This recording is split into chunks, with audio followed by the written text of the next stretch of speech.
네, 정치 시사 이슈의 법적 쟁점을 시원하게 파헤쳐보는 시간 최강 로스쿨. 오늘은 최강 로스쿨 석좌 교수 김남근 변호사와 함께하겠습니다. 안녕하세요. 네, 안녕하십니까. 예, 추석 연휴 마지막 날인데 어떻게 잘 쉬셨어요? 예, 뭐 이번엔 추석 연휴가 길어서 뭐 예. 다른 좀 뭐 여행도 하고 여행도 하시고 그런 일정 소화할 수 있었습니다. 예. 오늘도 뭐 쉬지 못하는 자영업 하시는 분들은 굉장히 또 많을 거고 중소기업도 뭐 안 쉬거나 못 쉬거나 뭐 이런 분들 있을 것 같은데 오늘 이야기는 중소기업 소상공인들의 단체 협상권. 이게 단체 협상의 노동자들이 아닌데 단체 협상권 이게 무슨 말이죠? 예. 그러니까 이제 지금 코로나19 뭐 러시아 우크라이나 전쟁으로 이제 경제 상황이 굉장히 어려워졌잖아요. 예. 뭐 원자재 가격도 많이 폭등하고 그랬죠. 고금리의 고물가인데 예.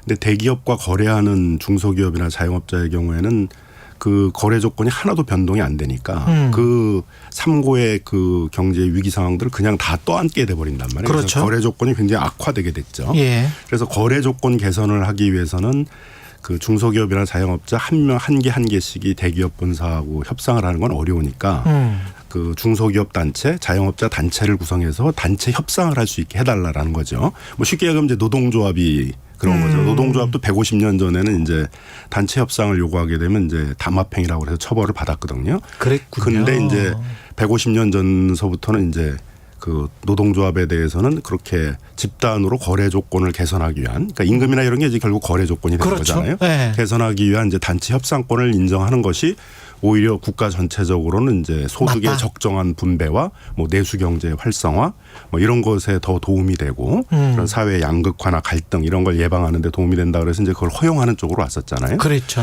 근데 최근에는 이제 중소기업이나 자영업자 중에도 이제 그런 종속적인 자영업자, 대기업과의 거래에서 종속적인 납품 거래를 하는 데가 많아지니까 그러네요.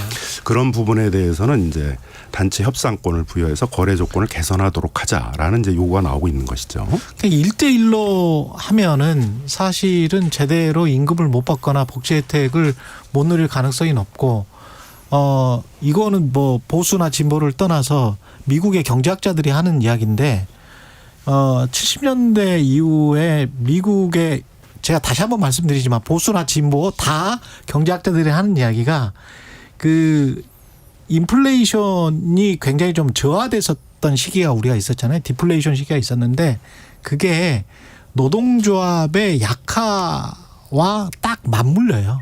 그래서 노동조합이 약화가 되면서 임금 협상이 약화가 되니까 임금 상승이 덜 일어나고 그러면서 인플레이션도 잦아들고 그러면서 디플레이션으로 오히려 가버리는 거예요. 사람들이 소득이 증가를 못하니까 뭐 그런 이야기를 합니다. 이거는 학문적인 거예요. 예.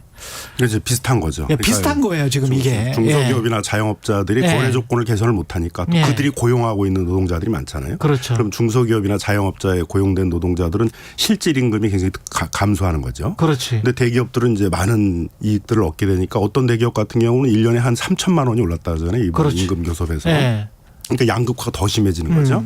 그러면 사회 전체적으로 보게 되게 되면 이런 양극화를 줄여야 되는데 양극화를 줄이는 중요한 수단 중에 하나가 이 대기업과 중소기업, 대기업과 자영업자 사이에서의 이 거래 조건을 개선시키는 것이라는 거죠. 그렇죠. 그러기 위해서는 이제 중소기업이나 자영업자들에게 그런 단체로 협상을 할 수 있는 권리를 줘야 된다는 것이죠. 그래서 지금 개별 협상을 하는데 그거는 이제 거의 의미가 없다고 봐야 되는 건가요? 그건 이제 뭐 협상이 아니라 이제 강요가 되거나 이제 뭐 다 경영자료 갖고 와라 얼마나 이익을 보고 있는지 확인해서 내가 허용하는 이익만 허용해 주겠다 뭐 이런 식이 되니까 그건 이제 그렇지. 협상이라고 할 수는 없는 거죠. 아니 근데 경영자료 갖고 와라 영업이익이 뭐 5%를 넘으면 안 된다 뭐 이런 거 있잖아요. 네. 그런 거를 저도 실제로 취재를 해본 적이 있는데 그렇게 진짜 영업이익을 따지더라고.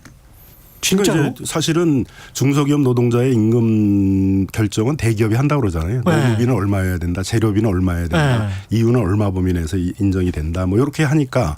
독립적인 사업자인데 왜 영업이익을 뭐 4% 5% 자기들이 정해줘.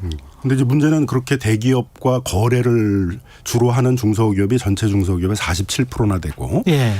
프랜차이즈 그 영업을 하고 있는 자영업자가 30만이거든요. 예. 거기다가 대리점 한 70만 돼요. 그럼. 거기다 또 고용돼 있는 그 노동자들 따지고 그러게 되면 우리 네. 사회에서 굉장히 큰 영향을 미치는 부분인 거죠.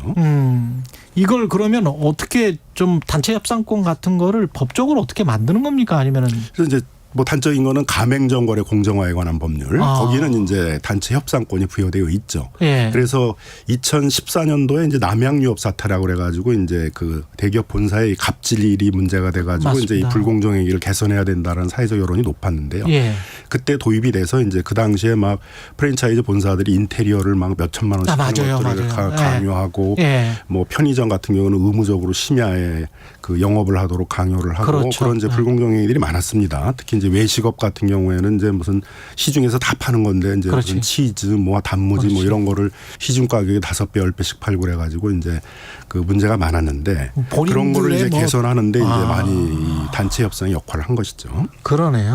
근데 이제 그게 프랜차이즈마다 다 적용이 되는 겁니까? 아니면은 실제로는 적용되는 기업들이 있고 또는 없고 뭐 이렇게 되는 겁니까? 이게 이제 법적으로는 단체 구성권과 단체 협상권이 있는데 문제는 이제 대기업이 응할 의무는 없다 이렇게 돼 있단 말이에요. 그러니까 그렇게 돼 있구나. 그러니까 이런 공정거래나 이제 동반성장 그다음에 프랜차이즈는 또 소비자와의 관계가 중요하기 때문에 예. 그 기업의 이미지를 중시하는 데는 그나마 이제 성실하게 교섭을 하고 있는데 예. 또 많은 프랜차이즈 본사들은 그런 교섭에 응해주질 않고 있어서 그 가맹점거래 공정화에 관한 법률을 개정을 해가지고 이제 성실 교섭 의무를 이행하지 않으면 이제 그거에 제재를 할 수 있는 이제 그런 걸 도입하자라는 얘기도 있는 것이죠.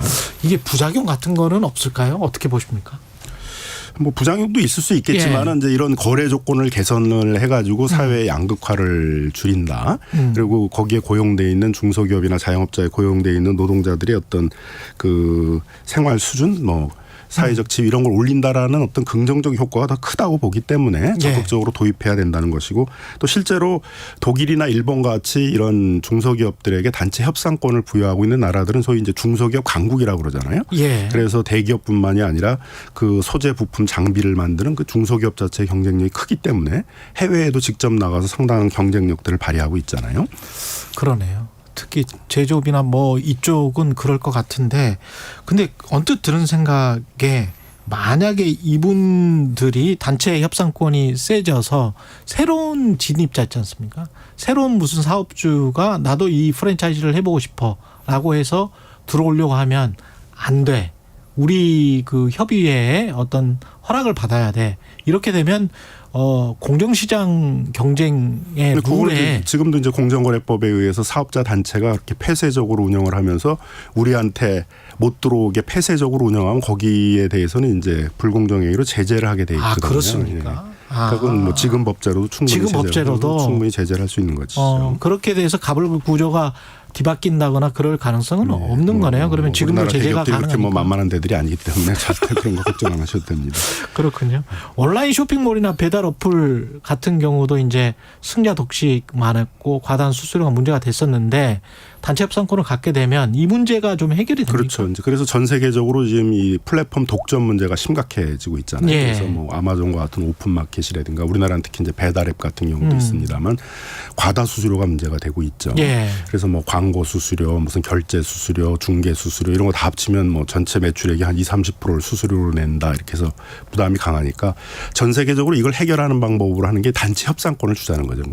거기는 입점 자영업자들이 단체를 구성해서 거기서 수수료 협상을 하게 하자는 것입니다.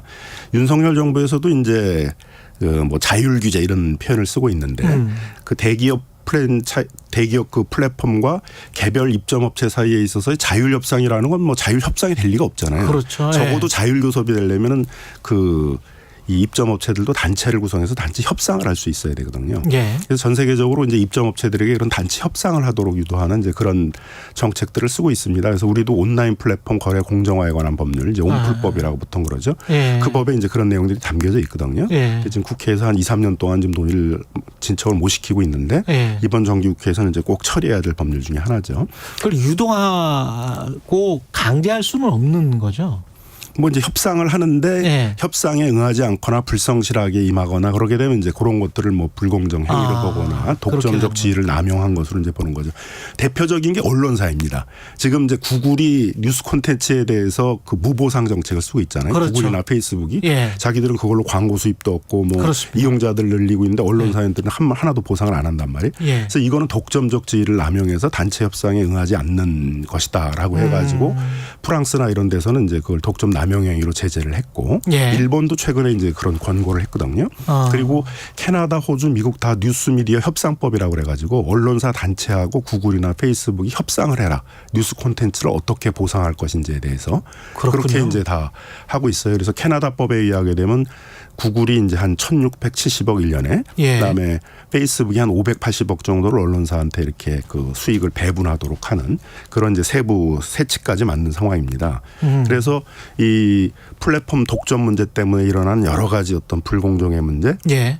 그 독과점의 문제의 해결책으로도 그 약자인 뭐 언론사라든가 이런 입점업체에게 단체 협상권을 줘서 그 거래 조건을 개선하도록 하는 정책들이 추진되고 있는 것이죠. 그 제조업에서도 다른 나라들은 이런 비슷한 거를 하는 거예요? 그렇죠. 이제 일본 같은 경우는 일본 중소기업 협동조합법에는 중소기업 협동조합이 교섭을 하면 성실하게 응할 의무가 있습니다. 그리고 거기에서 체결된 단체 협약에 대해서는 그 협동조합의 구성원이 중소기업에까지 이제 법적 효력이 미치도록 이렇게 되어 있죠. 그 우리나라는 왜 도입이 안 됐었습니까? 아니면 논의가 안 됐었습니까? 그래서 이제 우리나라는 전통적으로 이제 뭐 단결해가지고 이제 이게 단체적으로 교섭하는 걸 약간 불온시해서 하던 이제 군사 독재 정권에 있어서의 이제 그런 분위기도 있고. 공산 전체주의 세력일 수 있게 되네요.